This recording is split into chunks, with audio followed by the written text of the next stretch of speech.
Tanya.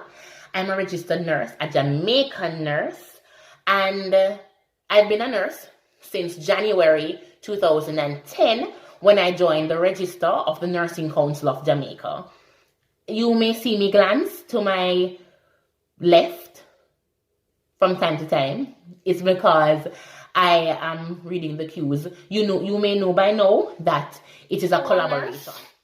The basic pay for a level 1 nurse as of April 1st, 2020 is a whopping $91,886.46 before tax and deductions, because we, of course, our earnings fall underneath the $1.5 million threshold for income tax. So we don't pay income tax. Anyway, so after deductions, the salary would be around $85,000. That is the typical salary for a morning shift without sessions or overtime.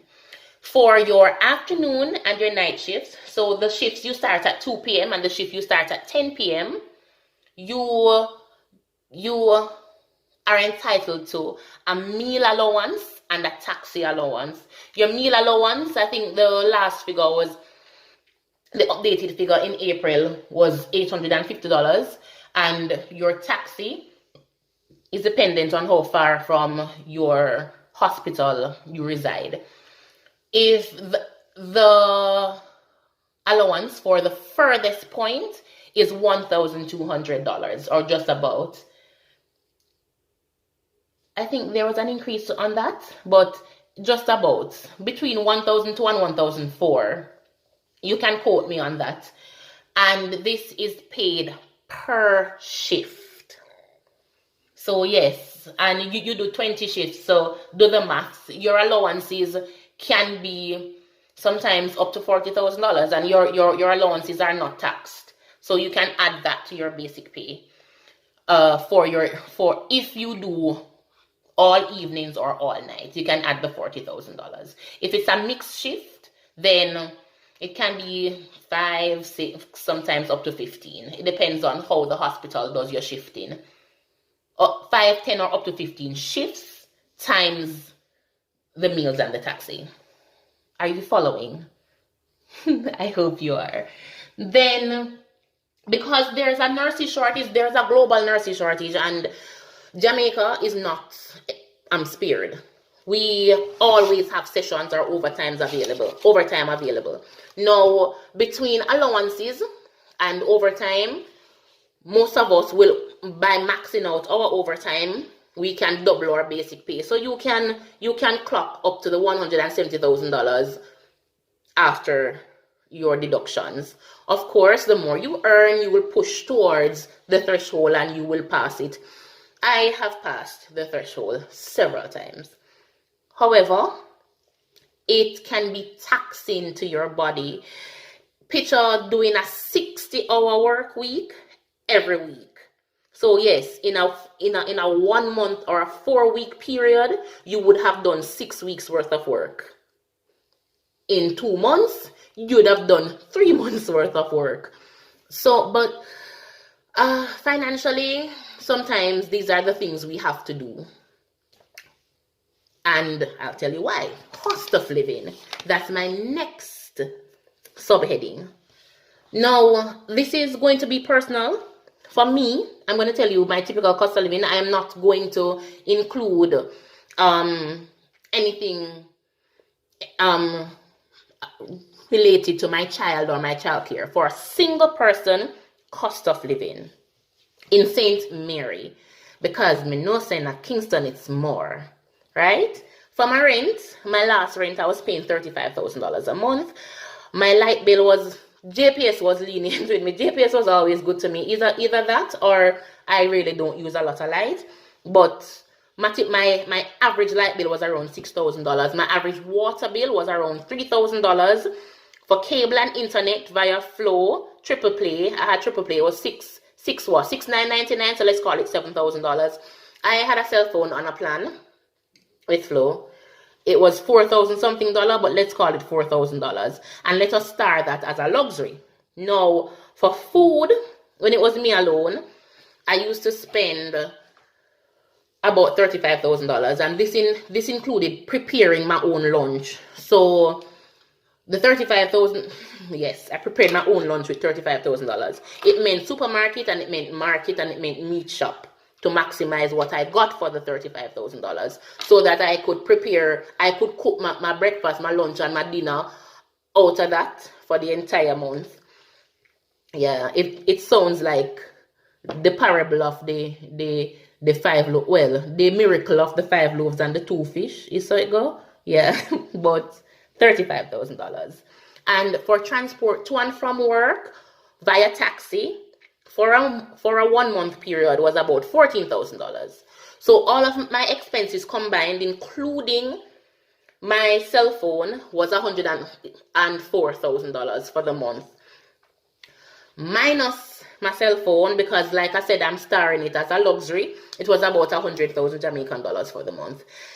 And yes, basic pay after tax is $85,000 and $85,055. All right, and some cents. I have not included in my expenses student loan, entertainment, transport to and from supermarket, or if you go to church, or if you go look for your mother, or medical bills if you get sick. And like I said, I did not include any of the bills associated with my child. Okay, next category, career growth. There are government-sponsored specialist programs available in Jamaica. However, the spaces are not many, as you may understand, to others. In recent times, a lot of these programs have been moving into universities, namely UA or UTech. You can actually pay to do your programs. Study leave, it may be difficult to get study leave or access study leave to do them, but it's an option, right?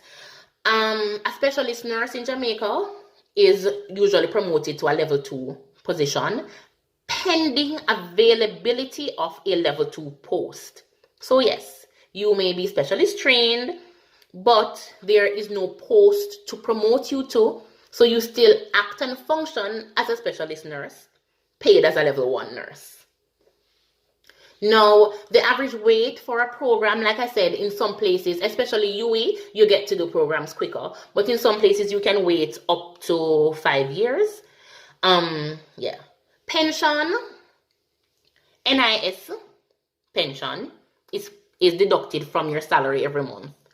Apart from that, you do not qualify for Ministry of Health pension unless you are appointed in your post, and that can take you a long time as well. You are not automatically appointed when you begin working. Some persons can wait up to 10 years before you are appointed. Now, the current leave scheme, we get 14 days vacation leave. It rolls over if you don't take it for a particular year.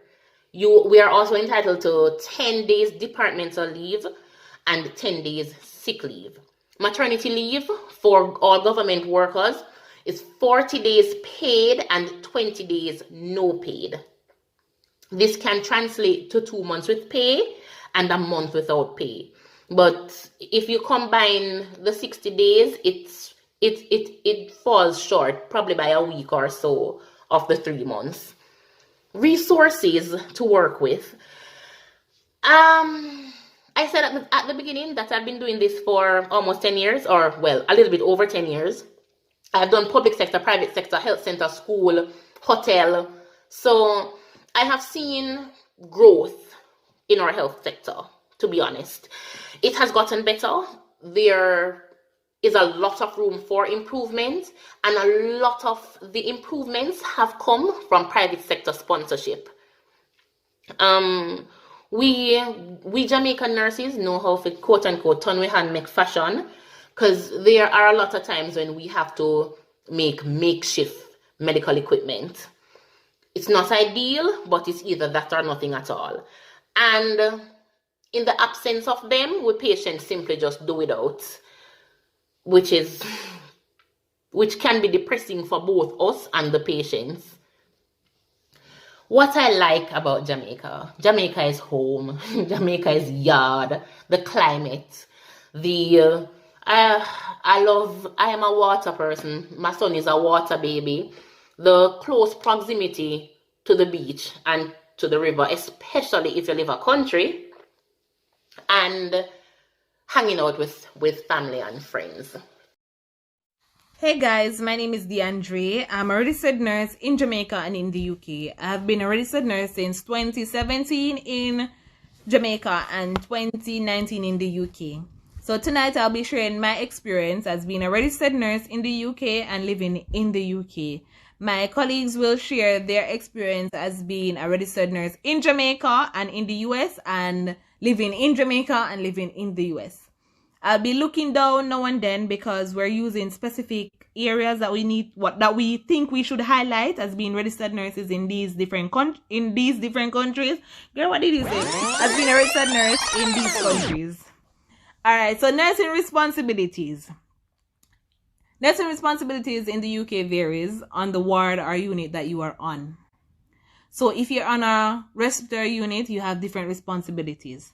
But I think across the board, nurses, it's similar to an extent, because in the UK, nurses do cannulation and venipuncture. They do ECG, they do male catheterization and so forth. On the respiratory unit, I did non-invasive ventilators, earvo, tracheostomy care, and so forth. Nurse to patient ratio, on a day shift you have 1 nurse to 7 or 6 patients with an healthcare assistant. At night you might have 1 nurse to 6 or 7 patients and you have to share a healthcare assistant with another nurse. That's for night shift. Salary wise, so in the UK the starting salary is 24,900 and something pounds. I don't remember the exact figure, but it depends on where you live. So if you live in London, you get 15% more on top of that yearly. If you live on the outskirts of London, you get 10% more, and if you live a little further, you will get 5%. But if you live outside of London, it's just the 24,000. For overtime, there's a lot of overtime. You have enough overtime. For overtime, the salary you get maybe £18 for the day, £21 for the night and Saturday, and £26 for Sundays. Overtime is paid weekly. So every week you pay tax on the overtime, and you still pay tax at the end of the month on your basic salary. What else? A nurse normally goes home. Nurse normally take home £1,700, but that depends on if they do night shift or day or weekends or day shift. So if you do the more night shift you do and the more weekend you do, you get more money. So you can go home up to £2,000 monthly. As a £2,000 monthly if you do enough night shift. If you just do constantly night shift non-stop, you go home with a bit more money. If you do day shift, you'll go home with your basic salary. What else about salary? That's it for salary. You get paid every week for your overtime. Oh, you don't have to do overtime with your hospital. You can do overtime as an agency nurse, and doing overtime as an agency nurse, you get more paid. You get more pay because agencies, they pay like for day shift £21, £22, depending on your experience or how far you go. You get £26 for nights and weekend, and for Sundays you get £30, £35, depends on how far you go. And it depends on the hospital that you do the shift at, because some hospital pay more, and some depends on the agency that you're assigned to, that you join, you get more pay, because some agency pay more than some. Development. So the room for development is there. You have different areas that you can branch off into. You don't have to be a sister, you don't have to be a ward manager, you don't have to be a matron. You can be a tissue viability nurse, you can be a stoma nurse, a diabetic nurse, a respiratory nurse, a stroke nurse, a palliative nurse, a CSNP, which is a site managers, or anything. You don't have to be a sister. You can branch off into anything else. So, and the room for development is there. It is there. Because, for example, I worked 1 year in the NHS and 6 months in private. And in the private sector, within the 6 months, I got promoted to a band 6. In the UK, they use band. So a band 5 is a staff nurse. Band 6 is a senior staff nurse and a junior nurse or a junior sister. A band 7 is a senior sister, also senior sister, aka the ward manager. And a band 8 is the matron. Oh, another thing about salary. If you work in the private sector, you get more pay. So the private sector salary starts from 30,000 or 32,000, depends on the hospital that you work for. And that 32,000, you add 9% on it because you get a 9% increment on it. So you might end up with 35,000 yearly, 34,000 yearly. So that's like 2,500, 2,300, 2,400 a month. And the higher you go, the more salary you get. So that's a band 5 salary. As I said, development, you can develop quickly. Because as I said, I started as a band 5, which, yeah, Aaron started as band 5. But in the private sector, I got promoted like within 5 months to a band 6. So, yeah, you can develop quickly if you want. If you want, and you just have to work and show them that, yes, you can work, you're a good worker, you know the policies and you follow rules. Cost of living for average cost for bills and rent. So it depends on where you live. So if you live in London, the rent is more expensive. If you live outside of London, the rent is cheaper. Normally in London, a rent starts from a 1-bedroom or a studio start from £850 monthly. So with bills included, for example, for a £900 flat, with council tax and light and water, you will pay roughly £1,100 a month for your bills. As I said, in London, expensive. It'd be like living in Kingston, where you know you have some big $60,000 rent. That is London. Rent is expensive. But on the other side, if you live outside of London, like you live in Birmingham, Manchester, you can get a nice 1-bedroom for £400 or £500. But bear in mind, the salary is not going to be the same as the London salary. The salary is going to be less. It's going to be the 24,000. And you know, you do your overtime, you get more. Pension. So in the NHS, the pension scheme starts, you are automatically enrolled in the pension scheme. And your pension is between 5% to 14.5%. I think it's 14.5% for RNs. So you pay a portion of that and your employee pay a portion, the other portion. So it's 14.5% for pension and you're automatically enrolled. You can opt out of the pension if you want. That's your choice. Annual leave. That's the best part of England. Trust me. Because you get 7 weeks annual leave. Yeah, the best part for me. 7 weeks annual leave is lovely, lovely, lovely for me. Yeah, so I enjoy the 7-week annual leave. And I only work 3 days a week. So you have enough time off. Because I only work 3 days a week. So you have enough time off. Because you only work 37.5 hours for the week. Which is 3 days, 3 12-hour shifts. It can be 3 nights or 3 long days. Depending on the rota. Maternity. So the maternity in the UK is really good also. Because in the NHS, you get 6 months with pay. And 6 months without pay. So you can get up to a year maternity leave, but it does know that 6 months is with pay and the next 6 months is without pay. And your job is still going to be there waiting on you if you take the entire year. The length of the process. So the UK process is really, really fast. So within 6 months after doing Within 6 months of doing the CBT, not OSCE. Why am I talking about OSCE? Within 6 months of doing the CBT, you can be in the UK. In the UK, you have 2 exams to do. You have to do OSCE and CBT. So the CBT is a written exam which is done in your country. So for example, in Jamaica, you do the CBT in Jamaica. Then when you get a job, you get someone to employ you. You go up with the agency. You come up, the hospital prepares you for the OSCE. The hospital normally pays for the OSCE. Yeah, they normally pay for the first attempt. Some hospital pay for the second attempt also. You have 3 attempts with the OSCE. So you only have 3 times to do it. Listen, try to pass the OSCE on your first attempt so you don't have to pay all the hospital a lot of money. Time to citizenship. So in the UK, when you migrate, you get a tier 2 leave to remain visa, a work permit. It lasts for 3 years.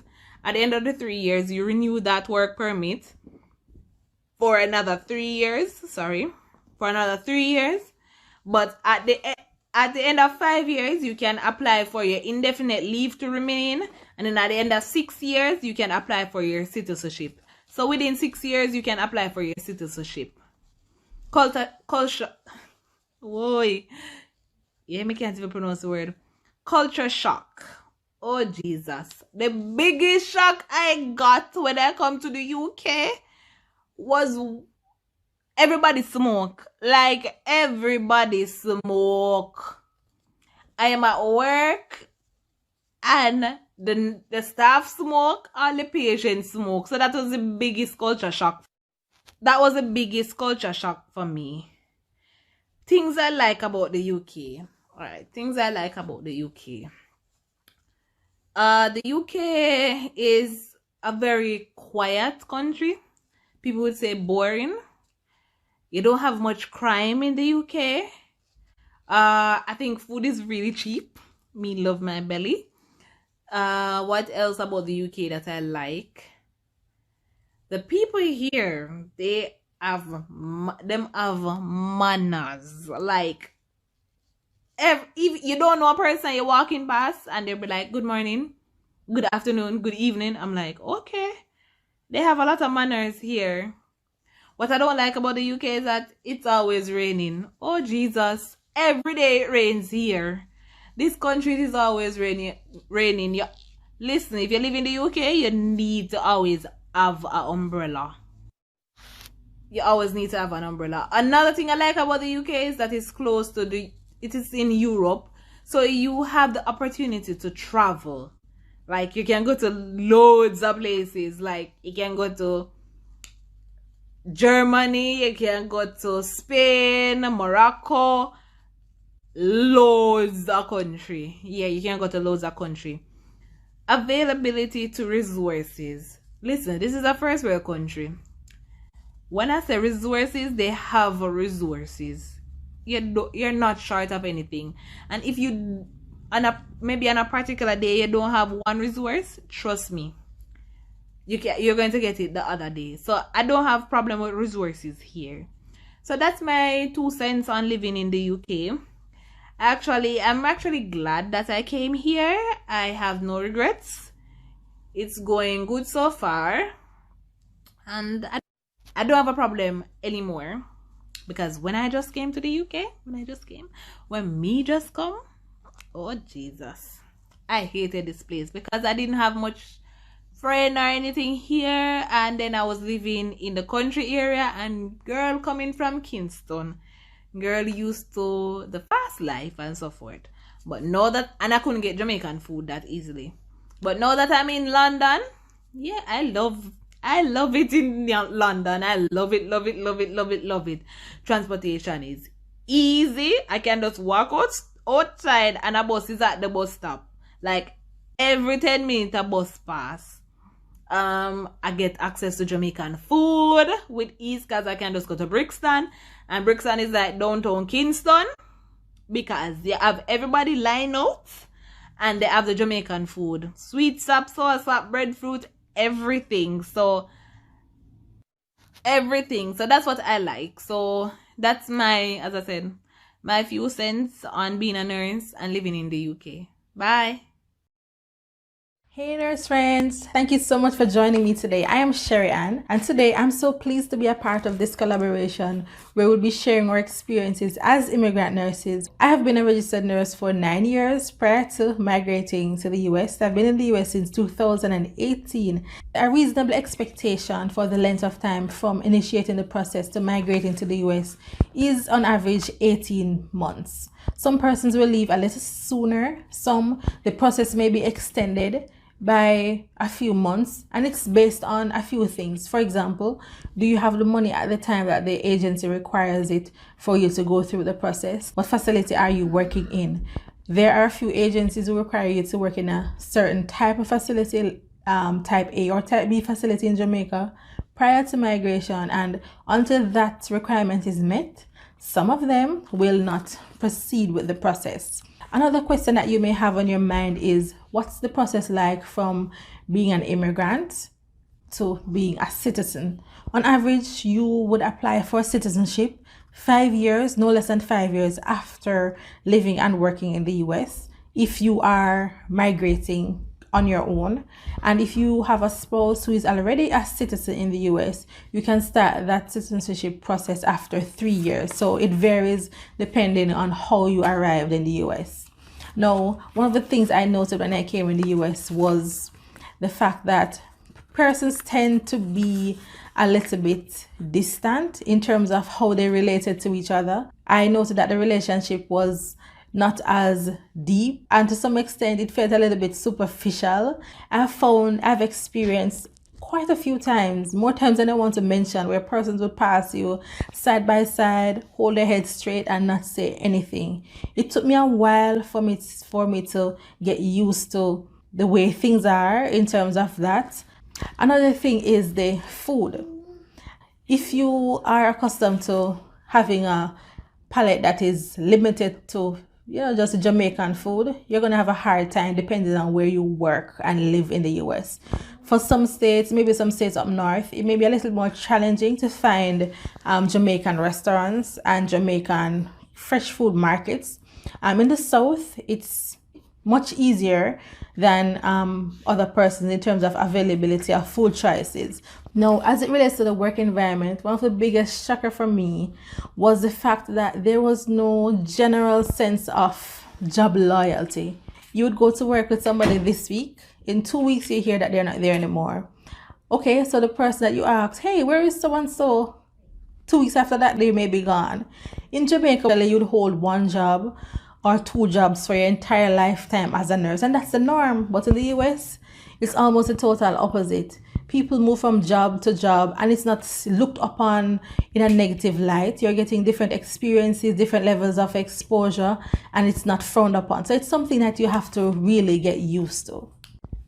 Now, as it relates to your nursing responsibilities, what I find is that the entry-level nurse in the US often practices at I would sometimes call a higher level than the entry-level nurse in Jamaica. The reason I say that is because, for example, nurses in the US, they practice in a wide variety of practice settings, even as new nurses. Traditionally in Jamaica, a new nurse would not leave nursing school and start working in an ICU setting or in on a nephrology unit. Now, in the US, the complete opposite is true. Persons leave fresh out of nursing school, work on a pediatric ICU unit, work in the nephrology unit, in the emergency department, in the ICU, and it's a norm, which I think is very interesting. And I embrace that kind of nursing because it allows you to be exposed very early on in your nursing career to a wide variety of things, and you can make a decision as to what you're comfortable with, what area of nursing you want to specialize in, before actually going through the process and then realizing sometimes later that this is not really what I want to do in nursing. An entry-level nurse in the US is expected to know how to site IVs, do your own blood draws, for example, male and female catheterization. You're not penalized if you are not a pro at these things, but you have to be open and ready to learn so that you can be a valuable part of the care team. Unlike Jamaica, where you would put your money generally towards a national pension scheme, in the US, there is no national pension scheme per se, apart from your social security, which in the end isn't going to work out to be a lot of money. But different employers have different types of investment options that they offer in terms of saving for retirement. So you can opt to participate in one of those, so that you can reap the benefits of the employer's contribution towards your pension fund. And on another note, we can just take a jump over to look at opportunities that are created for nurses in the US. Unlike Jamaica, you don't have to wait until somebody sends you to do a course per se. The online option has created a path to many different avenues. Choose what area of nursing you like to do. Start your online program. For the most part, you can do it online, so that makes it easy and convenient to make a choice to continue studying in the US. So, what if you want to expand your family in the US? The Family Medical Leave Act has made it so that you will receive a total of 12 weeks of unpaid maternity leave. That's basically guaranteed for most employees after you have worked for a total of 12 months prior to requiring this leave. Now, there are a few states who have made it so that persons can go off on their maternity leave with pay, but there are just about 6 to 8 states that allow this as a rule within their state. So you have to do your investigation and find out where you're going to be working and what the maternity leave rules are. As it relates to your annual leave, I initially started at my first job with 2.77 hours of paid leave per pay period. That's per week. So you can use this leave to be added to your time off for whatever reason, vacation, added to your sick, that would be your sick time as well. That could also be added to your maternity leave time, so that you can have some time off with pay. So you have to be careful and investigate what it's really like in terms of what you're entitled to as an employee. There's no clear cut across the board that works for everyone. So you really have to investigate and see what your employer is offering, and to see to what extent that would fit into the needs of your family. So we are now at the point where you're going to say, show me the money. Now, on average, nurses migrating to the US will earn $26 to $29 per hour. The upper end of the spectrum is for persons usually who are working up north, where it's a little bit more expensive, just to provide a little offset for that cost of living. Now, you're going to be working 36 hours per week on average, and that works out to be for the month $2,800. If you're able to do overtime, awesome. If not, $2,800 is your average take-home pay. Yes, let's use, for example, a family of 4 parents, 2 kids, 2 bedroom, 1 bath, 2 bedroom, 2 bath, $900 per month, car note $500, insurance $200, utilities, well, gas and heating, depends on what your apartment or your home runs on. That will be on average $200 per month. You need to communicate, so you may have a phone payment if you have a new phone, or you may have just the payment for your phone plan. So if you have both, you're looking at maybe $60 per month. Internet, $60 to $70 per month, depending on the package you choose. You may want to have cable access, internet, and all that jazz. It's up to you. You're also thinking about childcare costs. If you have small children who require daycare, and that is gonna be what's gonna destroy your budget potentially. Let's take that out of the picture for a little bit and consider some other things. Food, everybody has to eat. So let's say $350 for a family of 4. You're going to need to wear clothes. If you are somebody who believes in paying tithe, if you're going to tithe, that's going to be almost $300 out of your take-home pay. So you find that when you take out these basic living expenses, that you're not going home with a lot of money. At the end of the day, it's really going to just facilitate your survival, and not necessarily something that will allow you to just migrate to the US and suddenly start to thrive. Now, this picture is gonna look very different if it's, for example, just a couple who is migrating, or a single person who is migrating, and on the other end, if it's a larger family, parents and 3 kids, and it depends on the ages of the kids, it's gonna be very strenuous. And it goes back to whether or not you have just one person in the household working, or both partners working. So it's a lot to consider as it relates to showing you the money. I have found it to be a very pleasant experience, that for the most part, everything I need to care for my patients have been available. I agree, not all facilities are the same, but that has been my experience. Now, for my final contribution to this discussion, What do I like about living and working in the US? 2 points. First of all, the fact that a lot of services can be had just from the use of your phone. If I need to do my car insurance, I don't necessarily need to go to an office to do it. I can do it on my phone. If I need to open a bank account, I don't have to get 3-4 persons to certify that I'm human in order to do it. I can just go online, create my account information, create a bank account, start sending money to it. Easy peasy, no problem. Now, the second thing I really enjoy is the fact that I can get so many things done in such a short time without worrying about coming back next week, coming back 2 weeks or 6 weeks from now. Most services that I need to survive, most basic services are offered the same day or just within a few hours, and I absolutely enjoy that. I hope you enjoyed my presentation. This is by no means bashing anything in Jamaica, but actually embracing what is now my present reality and helping persons who want this to be their present reality as well. Thank you so much for watching. Again, I am Sherry Ann. I'll see you next time.